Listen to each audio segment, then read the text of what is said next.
If you think the Port Charles Naked Eyes book took a bite out of your afternoon, wait until you see the next fantastic chapter in this supernatural soap.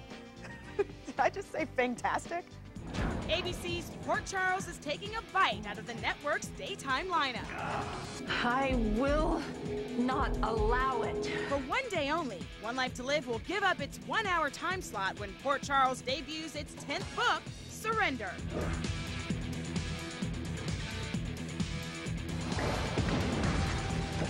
I think that it's really awesome that we get a chance to do this, and that, you know, Brian Franz is really behind our show.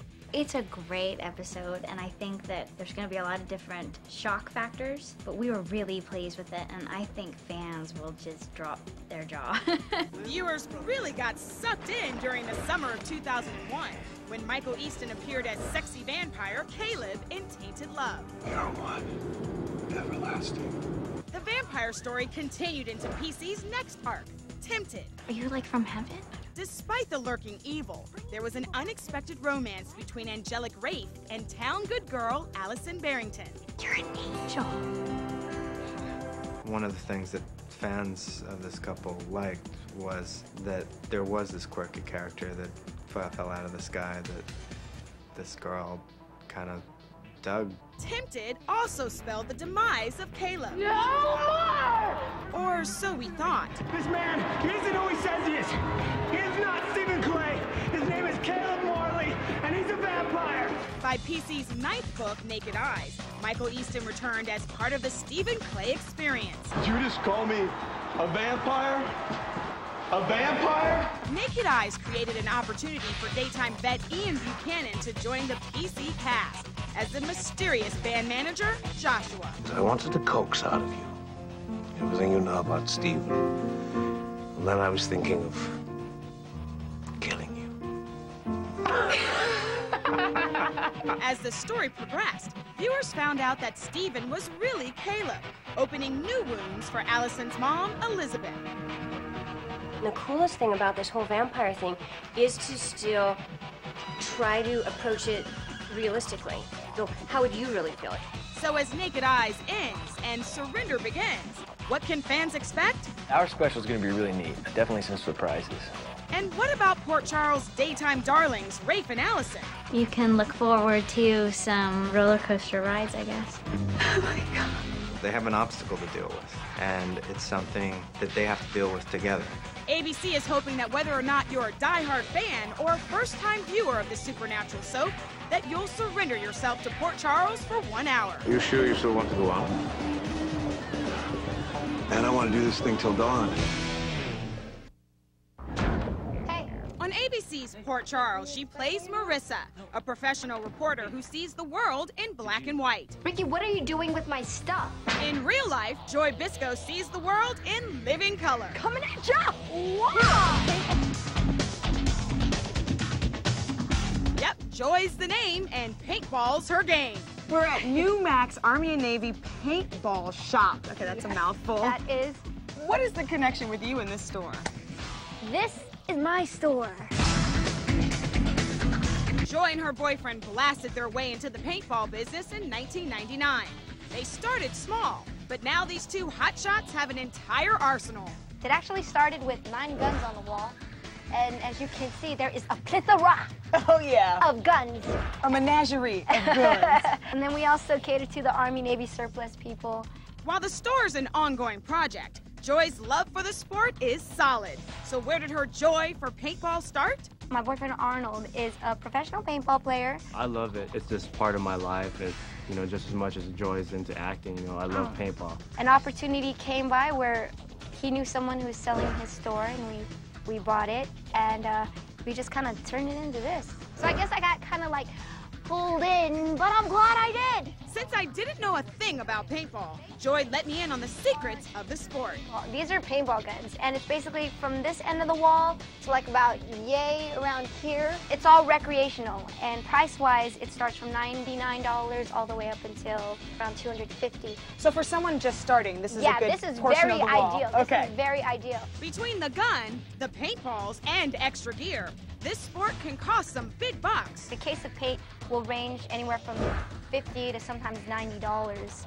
for one for of these? $2,000. No, that's Oh, okay. I was like, this is $4. Okay. And it doesn't end there. You've also got to wear the right stuff. Whatever makes you feel comfortable, go out and play in it. I mean, Wait a minute. I gotta go back to this because I'm feeling it. I'm going paintball 220 miles per square inch or something. This isn't very thick. It's gonna hurt when the paintball hits you. People kind of shy away from it because they think it's gonna really hurt. Yeah. But it does. It's just like a little thing. It's like a sting. Oh, ow. But hold your fire. Let's take aim at Arnold, who agreed to be my target. I'm so sorry. Get off. I didn't mean to do it. Oh my God. I'm so sorry. Then, oops, I did it again. I'm done. I'm done. Arnold was bruised, but like a real paintball warrior, he's never bothered by being blasted. When all adrenaline's going and everything, you don't really feel a thing, you know? Goggles on. Okay, I think I've got it. Time for moving target. Yeah, I'm good. You got it. I'm good. I'm gonna be on a paintball team because I got you, baby. Yeah. Okay, big guy, how about one last shot?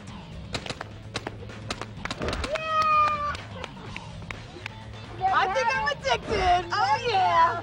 Where's my $1,200 gun? As you can see, by the end of the day, I was totally hooked. I'm gonna be on a paintball team. That's pretty good. So, team. Yeah, so team. That is so much fun. What if I become like super psycho addicted? Yeah. Then you go to New Max Army Navy Paintball 20655 Soulback Canyon Road. We're totally going. Thank you so much for letting me shoot you. Bye. You might call him one of daytime's most well-rounded guys. A former college quarterback who runs, bikes, golfs, works with kids, and even plays guitar. But Brian Presley's biggest thrill is being on the set of Port Charles, doing what he loves best. Port Charles' Jack Ramsey is hip, hot, wild. Plus, he's got a smile to die for. In real life, Brian Presley is a Midwestern boy who made good in Hollywood and got the girl, too. Brian and I got married. If I got to be at work all day, I'd rather be there with my wife. Before he married his cutie co-star Aaron Hershey, this Jinx, Oklahoma native had to get the part. I haven't seen you before, have I? Nope. No, it's exciting. I love coming to work. You know, I work with great people.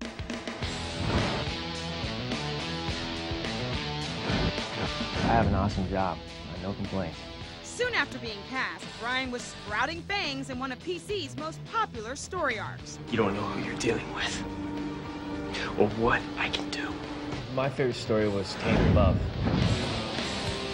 When Jack was a vampire, I got to do all those cool stunts. Brian's ability to take a bite out of Tainted Love earned him an Emmy nod. Award shows are great and all, but it doesn't define anything. It doesn't define a person, and you know, you take them for what they're worth. Winner or not, Brian definitely earns his keep. We're pretty much getting up at 5:30 every morning, and you get home around 6:30, 7 at night, and then you learn 2 more shows for the next day. Despite the grueling hours, Brian and the rest of the PC cast know the meaning of brotherhood. We have a really small cast, and so we're all pretty close. And we have, I would say, you know, Torsten Kay has been, we've become really good friends. And Nolan plays my brother on the show, and they become really good friends. And they're a little older than I am, and they probably don't want me to say that, but they are.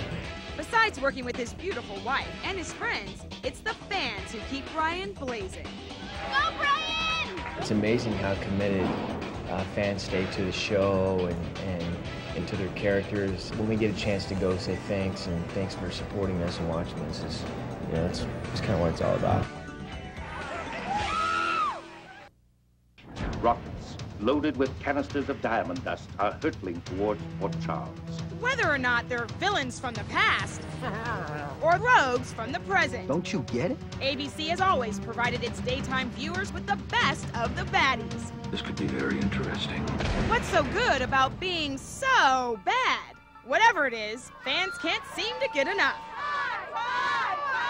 One thing is for sure, there are 2 types of villains. The ones you love to hate. I know why you're making fun of me. Because I've made promises to you that I haven't kept. And the ones you just can't stand. You, me, and a pair of scissors. So what separates the fun-loving bad boys from the downright dirty scoundrels? Usually it's their dastardly deeds against women. Stay where you are. I'll break her neck right now. Probably one of ABC's most treacherous villains was GH's Stavros Cassadine. Back. No, I never left. A role originated by John Martinuzzi in 1983. A Cassadine never gives up what is his. So what made him so evil-licious? His obsession with Laura. Watch. You watch carefully, Mr. Spencer. After taking a tumble down a flight of stairs, Stavros broke his neck and died at General Hospital. Or so he thought.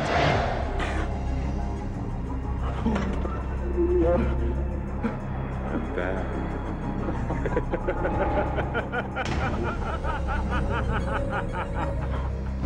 When Robert Kelker Kelly resurrected the character in 2001, Stavros was met with a chilly reception. Who are you? Stavros. Cassadine. Surprise. It wasn't long after his return that Stavros bid farewell to Port Charles one more time. Say goodnight, Gracie! Oh, keep trying. Oh, bye-bye. GH is also the home of one of ABC's most beloved mobsters, Sonny Corinthos, played by the dashing, dimple-faced Maurice Bernard. Sonny isn't the only dastardly dude to win over viewers. These guys also use their wicked wiles to woo the women. You're so beautiful. Love them or hate them. You're doing just fine.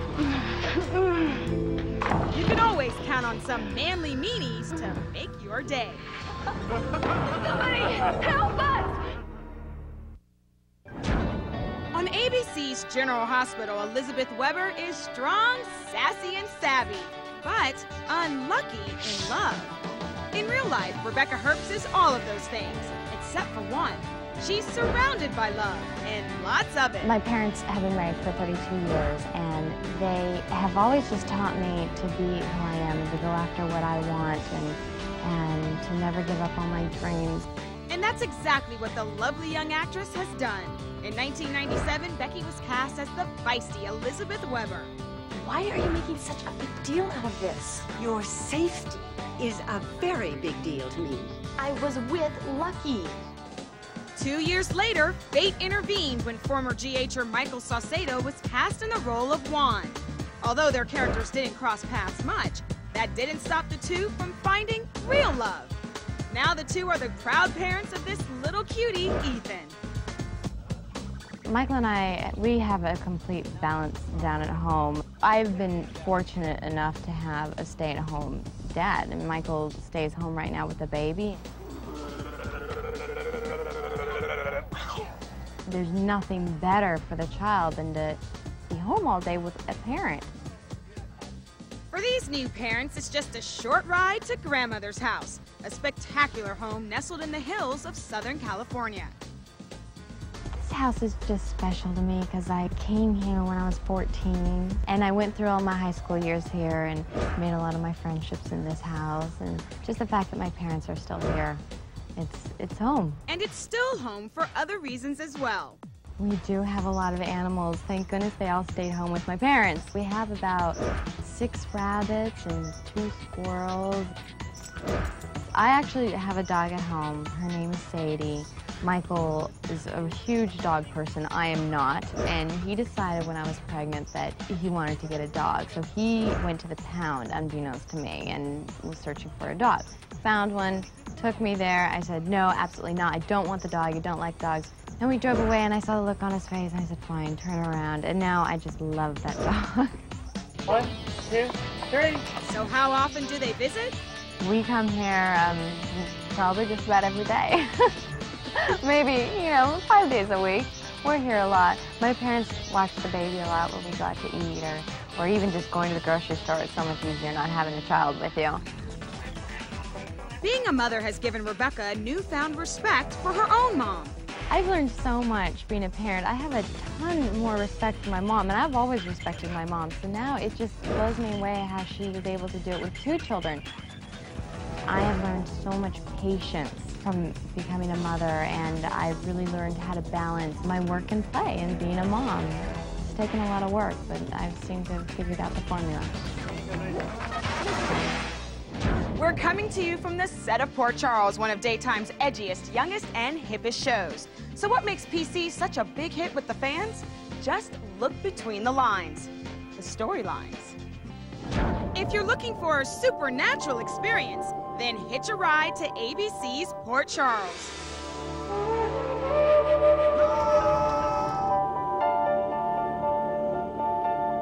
In the fall of 2000, Port Charles began airing 3-month story arcs called telenovelas. The concept of the short story arc was a way to provide an audience with an easy on-ramp that you don't have to watch for months and months to understand what's going on. Since their first book, Fate, the offbeat soap has traveled through time, taking a bite out of daytime TV.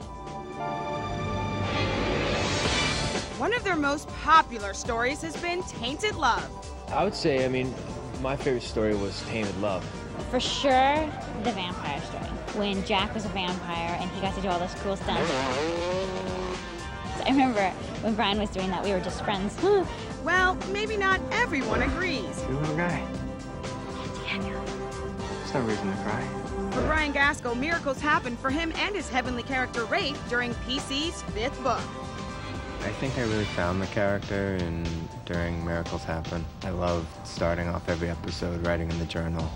Whether or not it's vampires, You don't know who you're dealing with. or angels, it seems PC's unique storytelling is catching on. The fans have really embraced the story arcs. It's a faster way of telling stories, and we get a real payoff with the stories much more quickly, and the audience becomes hooked on it, and they're willing to go on a journey. What also makes PC's books a hit are its catchy titles and theme songs. I thought Tainted Love was perfect for the Tainted Love chapter. I mean, I don't think they could have found another song more suiting.